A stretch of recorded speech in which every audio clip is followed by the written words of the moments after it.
Fala pessoal, tudo bacana? Eu sou a Andy do Mon Petit Poisson e bem-vindos a mais um vídeo no canal. Na verdade, esse é o terceiro vídeo da série Estudos na França.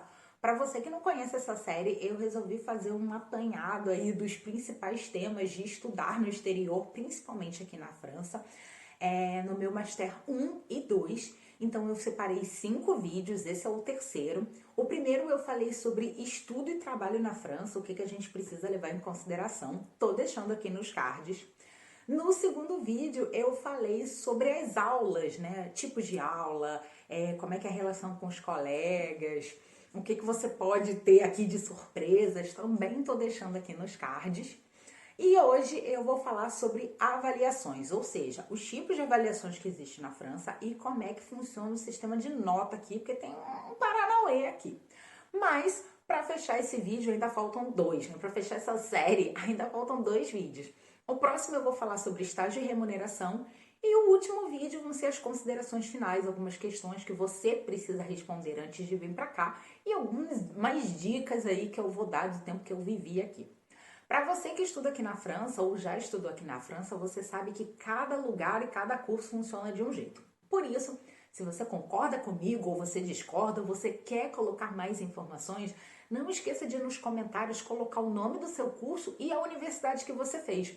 Porque assim a gente vai vendo se tem algum curso que é mais fácil ou mais difícil, alguma universidade que funciona de um outro jeito.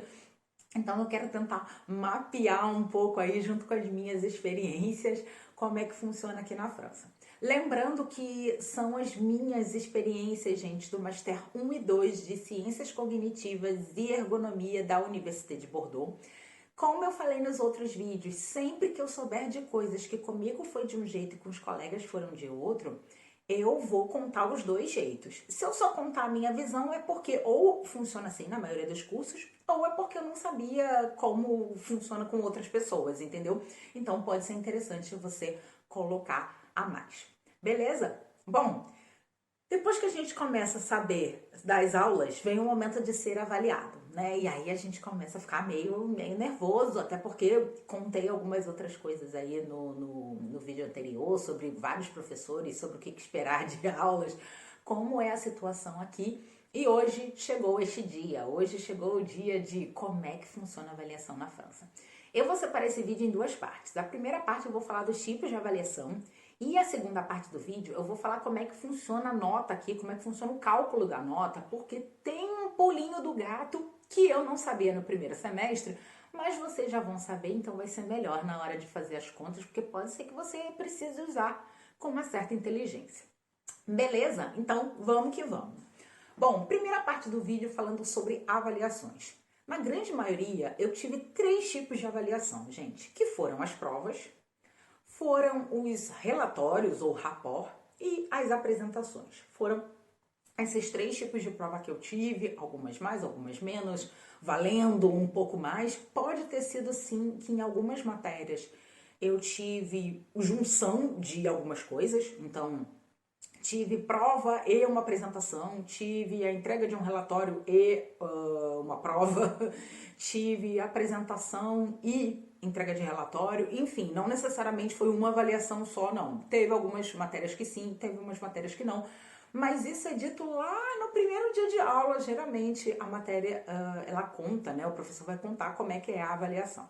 Então, como é que funciona a avaliação aqui na França, gente? A avaliação na França, ela se dá pelo ENT. O ENT é o teu passaporte na universidade. Você vai receber um e-mail sendo convocado para a prova e você vai entrar lá no seu espaço de provas e avaliações, geralmente tem uma abinha lá, e você vai receber todas as provas. Então, assim, qual é a prova que você vai fazer? Ah, eu vou fazer a prova de, não sei, português, tá? Qual vai ser o dia, qual vai ser a sala, qual vai ser o professor, enfim, a hora, tudo bonitinho. E você vai receber também o número de anonimato. O número de anonimato é o número que você vai colocar na sua prova, porque o que acontece aqui, a ideia é o professor corrigir a prova sem saber quem é o aluno. Então é a secretaria, na hora de passar a nota, que vai levantar lá, vai fazer o link, né? Então, sei lá, meu número de anonimato é 123. Então, a secretaria, depois que a prova foi corrigida, ela vai pegar o número 123, vai falar, e 123 é a Andrea tirou o número X. Então, é mais ou menos isso. O que funciona? Funciona, mas eu acredito que numa turma muito pequena, e principalmente, como eu falei, gente, se você for o único estrangeiro, é óbvio que eu vou saber qual é a sua prova, entendeu? Mas entendo a ideia do anonimato, funciona muito assim, concurso, né? Você ganha um número, você não ganha um nome. Enfim, entendo a ideia, mas eu acho que no dia a dia, numa turma com 500 cabeças pode funcionar, numa turma de 20 fica um pouco ali, é um pouco complicado. Mas, enfim, não vamos entrar nesse mérito, é só para vocês saberem como funciona. Geralmente a gente tem uma semana de prova, não todos os dias, né? Mas a última semana do ano letivo, aliás, a última semana do semestre costuma ser a semana de prova. Então, em dezembro é a última semana antes do Natal. E em junho costuma ser 1 ou 2 semanas antes do final do semestre, ali em junho, né? Mais ou menos, né? Porque aí a retrapagem em junho começa, pode ser em agosto, não, pode ser em julho. E a retrapagem de dezembro é em janeiro. Então, mais ou menos nesse período. A minha faculdade é em janeiro. Sim, tem algumas faculdades que mudam um pouquinho, mas costuma ser mais ou menos nessa meiuca. O que é importante aqui, principalmente pra gente no Natal, gente, essa prova, essa semana de prova, né, do primeiro e do segundo semestre, é uma semana que você não pode faltar, porque é a nota que vale, entendeu? Então, se você precisa viajar, se você quer visitar o Brasil, por exemplo, eu quero passar o Natal com a minha família, pergunta direitinho na sua secretaria qual é a semana de prova, porque geralmente a secretaria tem com uma certa antecedência a data das provas. Pode ela não ter direitinho, saber se de manhã vai ser a prova A ou a prova B, mas ela já sabe, vamos supor, vai ser de segunda a sexta, vai ser segunda, terça e quarta. Ela vai te dar uma data pelo menos certa para você não comprar uma passagem, até porque sabemos que a passagem para o Brasil não custa 5 euros, e você ter que trocar essa passagem porque você descobre que vai ter prova e você achou que não ia ter, que não sei o quê. Então, muito cuidado, principalmente no primeiro semestre, quando a prova cai em dezembro, tá bom?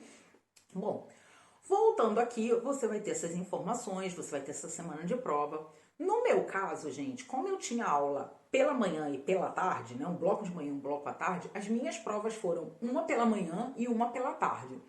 Pode ser que se você tiver mais aulas, mais aulas nessa meiuca do dia, a sua semana de prova seja organizada de uma forma diferente. Mas, como eu falei, você vai receber lá a convocação lá no ENT, então você vai saber direitinho quanto tempo leva a prova, como é que ela vai ser, enfim, sabe? Então, o lugar que você tem que ir, né? Qual é a sala, não vai ter muito problema em relação a isso. Então, você vai saber certinho. Bom, as minhas provas escritas, né, provas, avaliações finais, elas foram de duas maneiras. A primeira maneira é a prova discursiva. A maioria das provas aqui, gente, são todas discursivas. Na verdade, eu já peguei uma prova, entre aspas, que era múltipla escolha, mas tinha que justificar. Então, para mim, é discursiva. Múltipla escolha, para mim, é escolhe A, B ou C e eu não preciso justificar. No momento que eu preciso justificar porque eu escolhi A, porque é sim, porque não, ela virou discursiva, então as minhas provas não eram múltipla escolha. Eu só tive prova discursiva. Tive discursiva boa, discursiva que você tem que escrever, e discursiva mais curtas.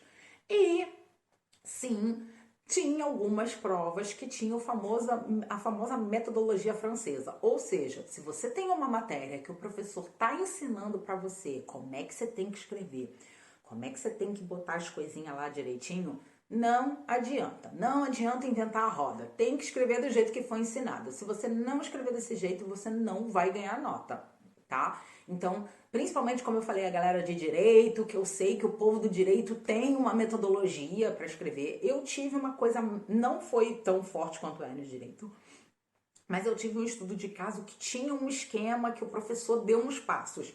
Tinha que escrever dentro daquela estrutura. Quando você não escrevia dentro daquela estrutura, você tirava uma nota relativamente baixa, você tirava meio que a média, entendeu? Então, isso é o primeiro ponto. Como é que o seu curso funciona? Tá ligado com o vídeo anterior. Então, você tem que entender, você tem que estudar, você tem que estar mais ou menos aí dentro desse esquema. Infelizmente, não tem como. No caso das provas aqui, gente, discursivas, como era 1 hora e meia de prova, a maioria aqui das minhas provas, né? Ela tinha uma média de 3 a 4 questões. E aí, vamos supor, uma prova de 3 questões significa 30 minutos para cada questão. O que é muito e o que é pouco. É muito, porque se você for uma pessoa mais objetiva, é pouco, mas você não vai ganhar o ponto todo. Agora, se você escrever, jogar ali o seu conhecimento, pode ser que 30 minutos seja pouco. Então, como é que funciona aqui? Por exemplo, se tem uma questão que é: quais são as cores da bandeira francesa? Você e eu e quem é mais simplista vai responder assim: as cores da bandeira francesa são vermelha, azul e branca. Tá certo? Tá. Você vai ganhar o ponto todo da questão? Não. Porque você não desenvolveu a questão. Então, desenvolvendo aqui a questão, seria uma coisa assim: a bandeira, né, a bandeira francesa foi criada no ano de 1900 em Guaraná com rolha pelo fulaninho de tal, a pedido do rei XYZ, depois que a França venceu a batalha X, da onde a gente tem que as cores, né, foram feitas 3 cores principais, que são o vermelho, azul e o branco, onde o vermelho significa o sangue dos franceses que foram derramados na luta Y, o azul do mar Mediterrâneo e o branco visando os tempos de paz. Ou seja, ó como é que já deu uma enchida de linguiça essa minha segunda, essa minha segunda resposta. E, gente, eu acabei de inventar isso, tá? Eu nem sei porque, assim, qual é a história da criação da bandeira francesa, tá? É só uma brincadeira aqui para vocês entenderem. Então, vocês entenderam que a primeira coisa que eu falei tá certo. Mas aqui na França você precisa desenvolver, você precisa escrever. Então, o segundo, claro, aqui eu fiz brincadeiras, eu não falei datas, mas assim, você tem que botar essas informações todas. Então, provavelmente, no primeiro exemplo, vamos supor, se a questão vale 3 ou 4, você vai ganhar um ponto. E no segundo exemplo aqui, se você falou todas as datas certinhas, talvez você ganhe uns 4. Então é assim que funciona na França. Você tem que desenvolver, você tem que escrever, você tem que dar a enchida de linguiça mais dentro do que foi apresentado, tá, gente? Não é no meio do negócio meter uma receita de bolo, não. É você falar coisas que tem a ver com aquele assunto que foi perguntado.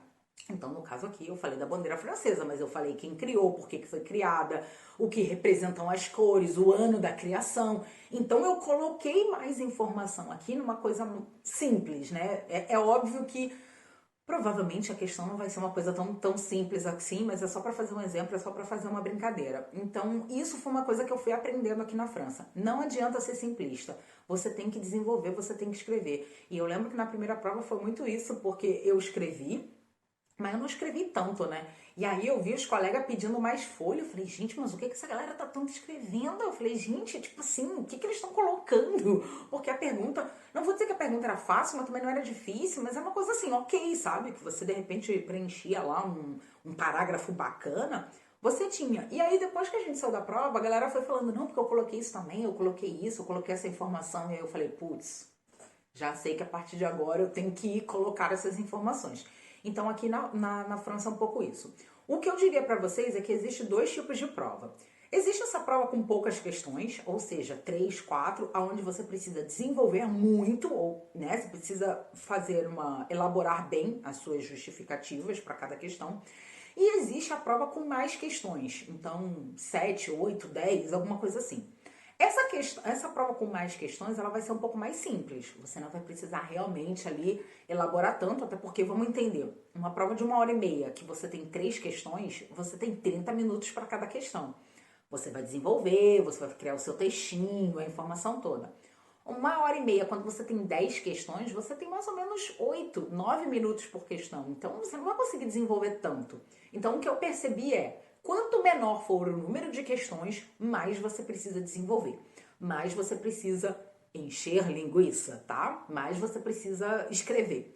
Quando tiver muita questão, não é que você não tenha que desenvolver, tá, gente? Mas você não vai escrever uma página inteira como você escreveria no outro caso. Lembrando aqui, gente, não tentem fazer a lápis e passar a caneta, porque não dá tempo. E eu falo de experiência própria, porque eu sempre escrevo a lápis e passo a caneta. E na primeira prova eu já vi que ficou assim, ó, o tempo foi bem curto. E aí, inclusive, o professor falou que não ia corrigir se tivesse a lápis. Então, façam muita atenção. Eles aceitam rasura, ou seja, você riscar a palavra errada ou passar o branquinho.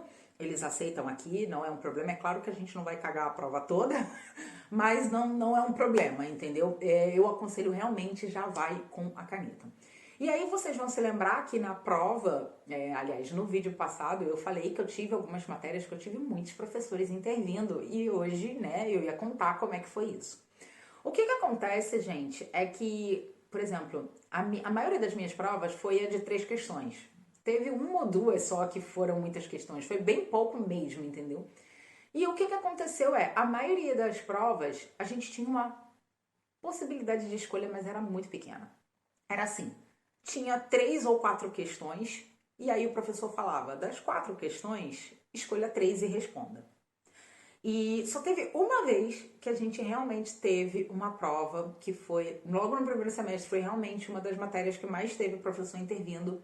Cada professor fez uma questão e a gente poderia escolher 3 questões das 7 ou 8. Foi a única vez, eu acho que foi a única prova que eu realmente tive tanto poder de escolha.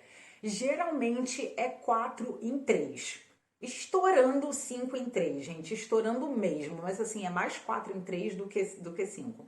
Então, é aquilo que eu falei no vídeo anterior. Você precisa estudar tudo porque você não sabe o que vai cair. E como aqui os professores querem que a gente envolva os assuntos, um assunto tem um pouco uma relação com o outro, entendeu? Então, no final, você tem que saber um pouco de tudo. E isso é muito ruim pra gente, é muito ruim, porque é muita coisa pra lembrar. É complicado, tá? Não vou dizer que é fácil, não, mas foi assim. Então, a maioria das vezes aqui, eu não tive muita opção de escolha. Era no máximo 4 questões e eu tinha que responder 3. Então, era óbvio que aquela questão que eu falava, gente, isso aqui eu não lembro de jeito nenhum, o que é isso? Era que eu não escolhia, mas não necessariamente as outras 3 eu, uau, pô, super, eu sei pra caramba, entendeu?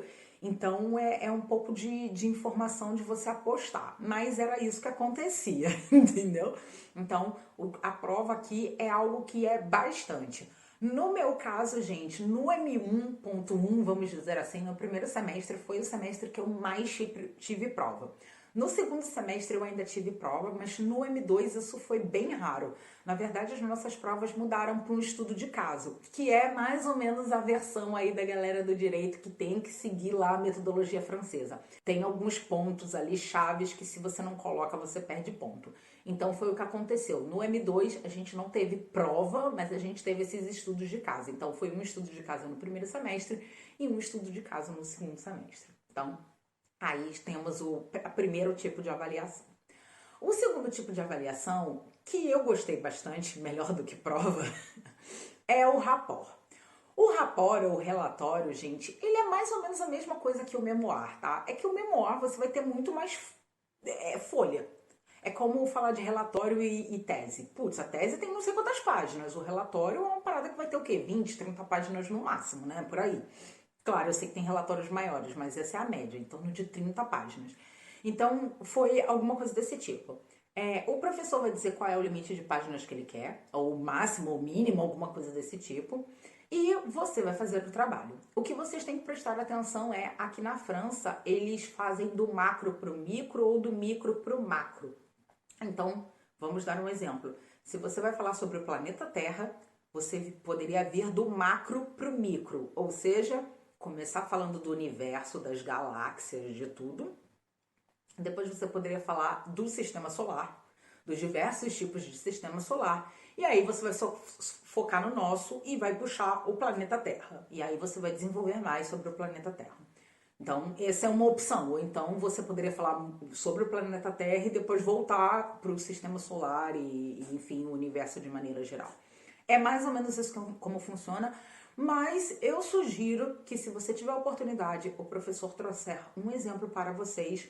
Gente, vejam o exemplo, sim, tentem entender o que o professor quer, quais são os pontos que ele está levantando, sabe? Fiquem de olho nisso, porque isso que eu falei de ir pro macro, pro micro, ou do micro pro macro, é a regra. Mas, cara, no final, quem corrige o trabalho é o professor. Então, se o professor falar que não quer nada disso, mas quer que você bote o ponto A, B, C e D, e você não colocou esses 4 pontos, você dançou, entendeu? Então, essa é uma questão importante. Lembrando que aqui na França, os trabalhos eles seguem umas regras. Então, folhas que a gente não pode esquecer no trabalho, né? A capa, seu nome, nome do professor, nome do curso, aquela coisa toda. Depois você vai ter o índice, né? O sumário. Geralmente você vai ter uma introdução sobre o assunto, o trabalho que você vai fazer. Aí você vai colocar o conteúdo. Depois você vai ter uma conclusão e a bibliografia. Claro que no meio disso tudo existem mais folhas. Você pode botar lá folha de imagem, folha de não sei o que. Existe mais, mas isso é quando o seu trabalho vai ficando muito maior. Por exemplo, na tese, quando você faz o memoir, você vai colocar mais folhas do que no rapport. Mas aí, enfim, porque também a tese tem muito mais folha, né, gente? Tem muito mais conteúdo. Você provavelmente vai fazer uma página de figura, você vai botar um monte de anexo, essas coisas todas. Então, hoje, o que eu vejo, a diferença é que o rapport é mais ou menos ali entre 20 e 30 folhas, e a tese é meio que o céu o limite, né? Mas é meio isso. Então, prestem atenção. Uma outra atenção que vocês têm que fazer, gente, é que às vezes o professor, ele traz conteúdo, ele traz um material pra gente olhar. Não quer dizer que foi o material que tirou 10, tá? Significa que foi o material dentro do que ele pediu, que tem todos os pontos que ele queria, que as pessoas dividiram bem, mas pode ser que esteja faltando conteúdo, pode ser que não está bem escrito, pode ser que precisa se aprofundar em algum ponto, então não é um trabalho que tirou 10. É um trabalho que pode ter tirado 7 ou 8, mas o professor gostou de como ele foi dividido. E de repente o trabalho até que tirou 10 não é a melhor forma que ele queria, sabe? Ele queria esse trabalho que tirou 7 que fosse melhor desenvolvido, alguma coisa desse tipo, tá? Então é importante você entender o que o professor está querendo mostrar, mas sim, tentem pegar exemplos. Isso foi uma coisa que eu senti muita dificuldade no início aqui na França, porque eu não sabia como é que é a prova na França, como é que é os trabalhos na França, o que é obrigatório, o que não é obrigatório. E se você já estudou aqui na França, você sabe que aqui é cheio de 9 horas, gente. Aqui é cheio de pequenos detalhes que você só pega, ou se você está fazendo trabalho com alguém, óbvio, e aí ele vai colocar e você vai falar, isso aqui eu preciso colocar nos meus trabalhos. Ou então quando você começar a apresentar o trabalho e falar, putz, todo mundo colocou isso, eu não coloquei, entendeu? Então é mais ou menos o que acontece. Como o relatório pode ser individual, pode ser em duplo ou em grupo, eu não sei qual é o tipo de relatório que você vai pegar. No meu caso, teve em dupla e individual. Então, foram os dois tipos de relatório que eu tive. Por que eu gosto mais do relatório do que da prova? Porque o relatório me faz pesquisar, botar as coisas com as minhas palavras, organizar a escrita, e eu tenho a possibilidade de alguém poder corrigir o relatório. Coisa que na hora da prova ali, filho, seja o que Deus quiser, entendeu? Mesmo que não seja uma pessoa experiente, mesmo que não seja um professor de francês, alguém com o francês um pouquinho melhor vai olhar e vai, pelo menos os erros mais grotescos, vai ser saltado e vai falar, Andréia, tira isso aqui, que isso aqui tá muito ruim, entendeu? Mas muito cuidado com essa coisa de correção, porque muito francês, assim, francês adolescente, né, na faixa dos 20 anos, também erra pra caramba e às vezes você sabe mais do que ele, tá? Então, façam atenção. E o último tipo de prova, de avaliação, é a apresentação. Também aqui de dois tipos, ou individual ou em grupo, né, dupla, grupo. Lembrando que todos precisam falar, então se você achou que ia fazer apresentação em grupo e não ia falar, esquece.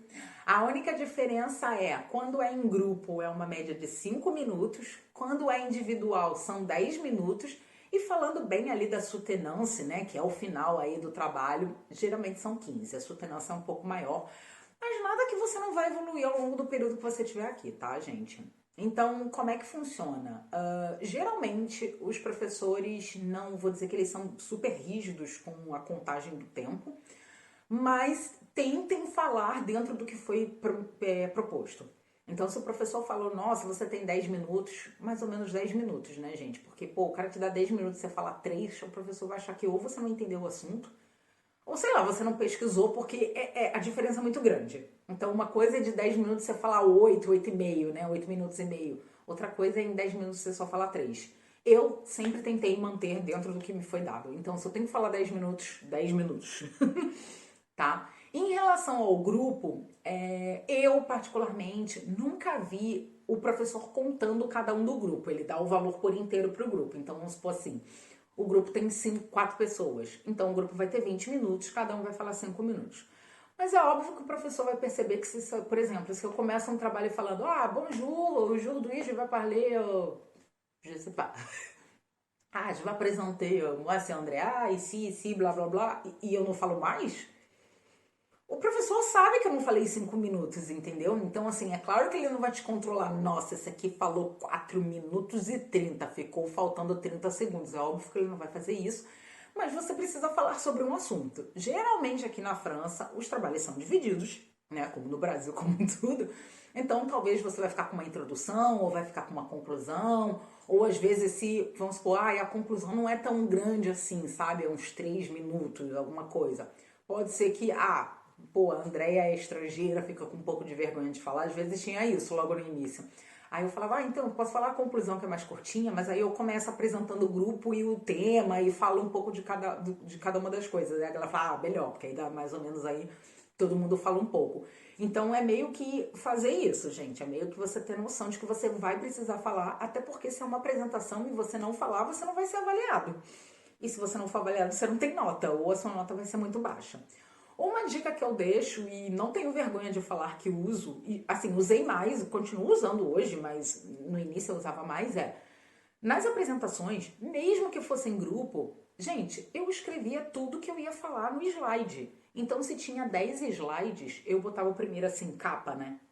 Que é a apresentação. Eu botava apresentação, bonjour, eu escrevia mesmo, bonjour, aujourd'hui je vais parler sur, e falava o nome do tema. Aí passava para o segundo slide. Mon plan, e falava o que eu ia apresentar. Eu escrevi slide por slide e depois eu fazia a leitura para ver se tinha o tal dos 10 minutos. À medida que eu fui evoluindo nisso, eu não precisava mais botar tantos detalhes. Eu só escrevia no primeiro slide, apresentação, no segundo slide, falar dos temas que eu vou comentar.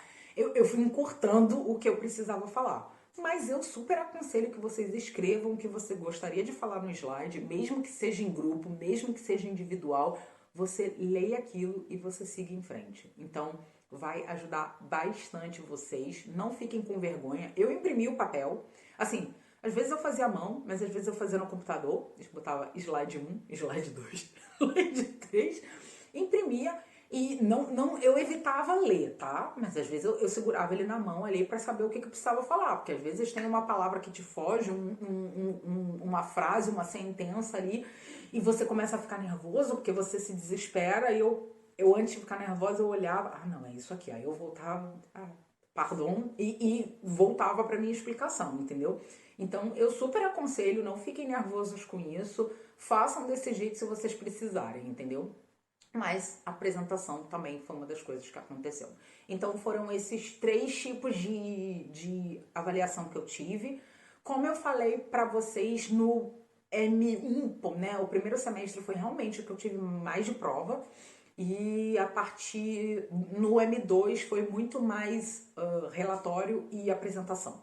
Então, assim, foi uma coisa que foi mudando. O que eu acho melhor, como eu falei pra vocês, eu não gosto muito de fazer prova. Eu acho que a gente precisa fazer avaliação, mas eu não gosto de fazer prova porque eu acho que prova a gente acaba decorando pra fazer a prova e depois a gente esquece. Na apresentação e no relatório você é obrigado a pesquisar, você é obrigado a montar as coisas. Não que no relatório você precise, na apresentação você precise montar um PowerPoint, mas eu sempre montava um PowerPoint. Então, o que eu quero mostrar? É uma imagem, eu vou descrever alguma coisa. Eu podia usar a minha própria apresentação a meu favor, entendeu? E aí a segunda parte é como é que funciona para garantir a nota aqui na França, tá? Porque vocês entenderam que a gente vai ser avaliado, vai ter uma nota. Para quem não sabe, a nota aqui na França, ela vai de 0 a 20.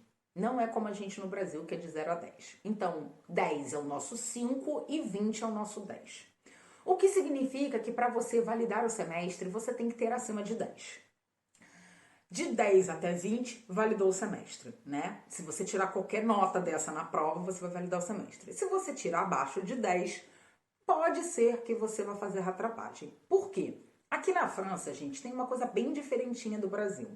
No Brasil, pelo menos na graduação, a gente é obrigado a passar em todas as matérias para ter a prova, para ter o diploma. Aqui na França, não necessariamente. Você pode passar em algumas matérias, pode não passar em outras, mas no contexto geral, se você tem uma nota boa, né, acima de 10, você valida o ano e, consequentemente, valida o diploma. Então, como é que funciona a conta da nota aqui na França, gente? Apesar a gente ter 2 semestres, a gente é avaliado final no ano. Então, quando você se inscreve aqui no primeiro ano, M1, L2, L3, M2, não importa. Você está inscrito para o ano como um todo. Você vai fazer uma primeira avaliação no primeiro semestre e uma segunda avaliação no segundo semestre. A nota dessa avaliação que vai te dizer se você passou ou não, tá? Então, como é que funciona? Vamos imaginar que a gente tem 3 matérias, A, B e C. Cada uma dessas matérias só vale o peso 1. Claro que é o peso que vai fazer toda a diferença na nossa conta, tá, gente? Mas só para fazer uma coisa rápida, não entrar aqui numa coisa muito Nazaré e contas complicadas, mas enfim. Eu vou explicar o básico e vocês colocam as matérias de vocês com o peso das notas de vocês e aí vocês vão ver aí o que muda. Então vamos pensar. A, B e C. Se você tem 3 matérias e nessas matérias você tirou acima de 10, você validou o semestre. Então, se na A você tirou 10, na B você tirou 11, na C você tirou 12, não precisa nem fazer conta. O seu semestre está validado. Você tirou acima de 10 em todas as matérias. Claro que você vai fazer conta para saber qual é a sua média. Segundo exemplo, continuamos com A, B e C. Só que agora você tirou 10, você tirou 8 e você tirou 12. Se fosse no Brasil, essa matéria que você tirou 8, você ia ter que fazer a ratrapagem, né? Que é como eles chamam aqui a segunda chamada. Ou você não ia passar, né? Dependendo do que é, mas você tem que validar. Só que aqui na França, como você soma as matérias, né? Você faz esse cálculo, o que vai acontecer? Matéria também tem peso 1. Matéria que você tirou, matéria tirou 10, 10 vezes 1, 10. 8 vezes 1, 8, 18. 12 vezes 1, 12. Então, 18 com 12 dá 30. 30 dividido por 3, você tem a média, você tem 10. Então, teoricamente, no nosso segundo exemplo, você também validou o semestre. Ali no limite, porque tu tirou 10, ok, mas o semestre está validado. Aí vocês podem perguntar, Andy, mas e essa matéria que eu tirei 8? Passou. Tá? Passou. Ela passou. Terceiro exemplo. Você tirou 8, 9 e 10. Então, 8 mais 9, 19. 19 mais 8. Então, vamos ter 20, 21, 22, 23, 24, 25, 26, 27. 27 dividido por 3 dá 9. Ou seja, você ficou abaixo da média. Então, nesse caso, você não conseguiu validar o semestre. E aí, na matéria que você tirou 8 e que você tirou 9, você vai fazer a atrapagem. A matéria que você tirou 10, não. Acima de 10, você não mexe, tá? Você não faz a atrapagem. O que vai acontecer? Você vai ser convocado, vai ter o dia da prova, aquele esquema todo. Um dia lá que eles vão marcar para você fazer a prova. O que vai acontecer, gente, é que a regra da ratrapagem aqui é que vale a nota que você tira na ratrapagem. Se você tirar mais, fica mais. Se você tirar menos, fica menos. Eu não sei se pro menos vale, tá, gente? Eu sei que pro mais é verdade, mas pro menos eu não sei. Então, o que acontece aqui na França muitas vezes? Uma galera tira nota baixa em algumas matérias, mas poucos vão fazer ratrapagem. Ou não, né? Se todo mundo vai muito mal.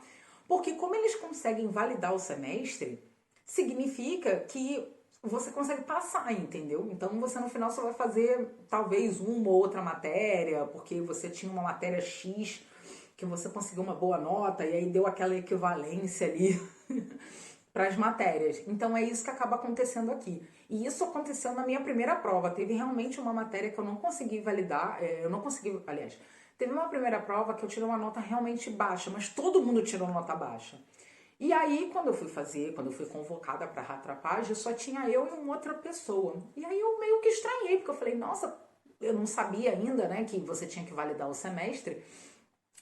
E aí eu falei, gente, mas todo mundo tirou nota baixa, tipo assim, porque só tem nós dois? E aí foi aonde o colega falou pra mim, provavelmente todo mundo conseguiu validar o semestre e a gente não, por isso que a gente está fazendo a prova. E aí foi aonde eu comecei a prestar mais atenção nesse pequeno detalhe. Então, isso pode ser útil, gente, na hora que você tem que escolher.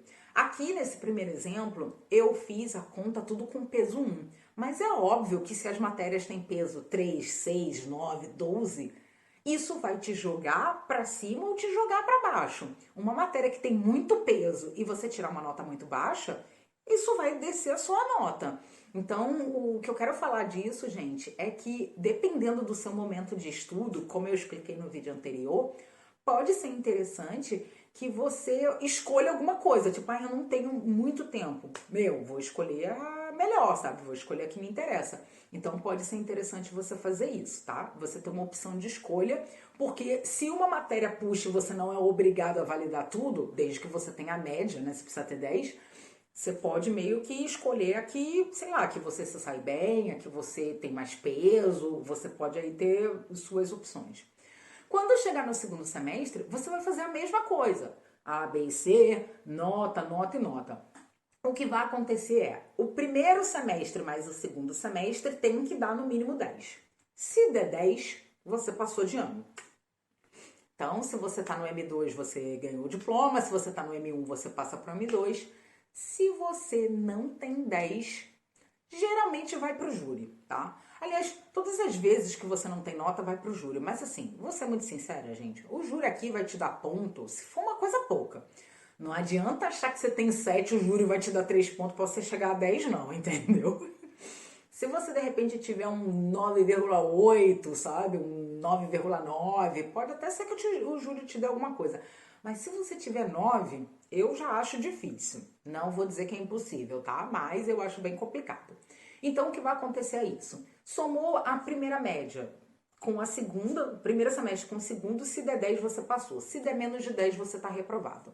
O que acontece aqui na França é que caso você esteja reprovado, você vai fazer o ano inteiro de novo. Então, se você está no M1, você vai refazer o M1. O que acontece é, as matérias que você passou, você não precisa fazer. As matérias que, por acaso, você não passou, você tirou nota baixa, são as que você vai ter que assistir aula e fazer as provas nesse novo ano que você vai fazer. Então, essa vai ser a diferença. Então, o que eu tô falando sobre isso é, gente, estudem, tente validar todas as matérias, óbvio. Mas o que eu quero dizer é que às vezes, no auge do momento lá, você não tem tempo para estudar igualmente para todas as matérias, e aí você tem uma matéria que, sei lá, tem 10 de crédito, 8 de crédito, e talvez você tenha que dar um gás nela, porque ela vai te jogar para cima ou para baixo. Então, uma matéria que tem 8 de crédito, você tirar tipo 8, vai te jogar para baixo, entendeu? Se nessa matéria que tem 8 de crédito você já tirar 12, ela já te joga para cima. Então é óbvio que eu fiz essa conta aqui, uma coisa bem simples para vocês entenderem, mas isso é algo que a gente pode usar. Até porque a França permite isso, tá, gente? Ela permite que você passe, que você ganhe diploma e não valide todas as matérias. É claro que é uma ou outra, também imagina, né? Você tem, sei lá, você tem 7, 8 matérias no semestre, você não validou 5, é óbvio que você vai repetir o ano, porque aí você não validou muita coisa. Mas o que eu quero dizer é, de 7 matérias eu não validei uma, tem chance sim de você passar de ano, porque a França permite esse sistema. Não sei se isso é bom ou ruim, não vou entrar nesse mérito, mas é algo que vale a pena quando você estiver estudando aqui, você pensar um pouco nesse conteúdo sobre esse assunto, entendeu? Fazer essas contas. Eu vou falar para vocês que no primeiro semestre eu não sabia, no segundo semestre eu já comecei a prestar um pouco mais de atenção, qual eram as matérias que tinham mais crédito, vamos dar um gásinho nelas, sem esquecer as outras, mas eu sabia que essas matérias que tinham mais crédito, se eu tirasse uma boa nota, elas me jogariam para cima. E aí o que acontece? Se você não validar o primeiro semestre, você ainda tem chance de validar o segundo, tá, gente? Você tem que complementar para tirar 10. Então, se no primeiro semestre, vamos lá, né, naquele exemplo que foi 8, 8 e 10, vamos imaginar que por algum motivo a pessoa continuou com 8, continuou com 9, ela continua com 9 de média, né? Que era 27 dividido por 3 dá 9. No próximo semestre, no segundo semestre, ela tem que ter média geral 11 para fazer 11, mais 9, 10, né? 20, 20 dividido por 2, 10. É mais ou menos isso que ela precisa. Então, existe aí. O que vocês têm que tomar cuidado é com as notas muito baixas. Se você ficar com uma média geral, tipo 6 ou 7 no primeiro semestre, pode ser complicado, porque aí você vai precisar de 14, né? 13 ou 14 no segundo. Não que você não possa tirar, claro que você pode tirar, mas quanto mais baixo você fica no primeiro semestre ou no segundo semestre, né? mas você tem que tirar no outro para compensar. Então é onde começa a dar uma complicada, você precisa se dedicar mais. Então, para você ter uma média geral 14 ou 15, quase que todas as matérias daquele semestre você tem que tirar 14 ou 15, entendeu? Você tem que tirar boa nota, porque se você começar a tirar 10, 11, 9, você já não vai ter a média que você precisa. Então, essa é a situação que acontece aqui na França, tá? Então, usem essa dica, mas com moderação, tá? Mas é uma dica que sim, vale a pena na hora do aperto, na hora que o bicho tá pegando, vale a pena fazer as continhas para usar isso. Bom, é isso, gente. Falei das minhas avaliações, falei dos tipos de prova que eu tive, falei de como funciona o sistema aqui da França. E para o próximo vídeo vamos falar de estágios e remuneração. Eu fico por aqui. Espero que vocês tenham gostado desse vídeo. Inscreve no canal, ativa o sininho, deixa os comentários o que vocês estão achando, o que vocês querem saber mais, se tem alguma coisa que vocês querem que eu me aprofunde. E eu fico por aqui, gente. Espero que vocês estejam gostando, espero que ajude quem está aqui na França e acabou de chegar, mas ajude também você que está querendo vir para cá e está precisando de algumas informações sobre como é que funciona as coisas aqui na França. Então é isso, um super beijo para vocês, até o próximo vídeo. Au revoir!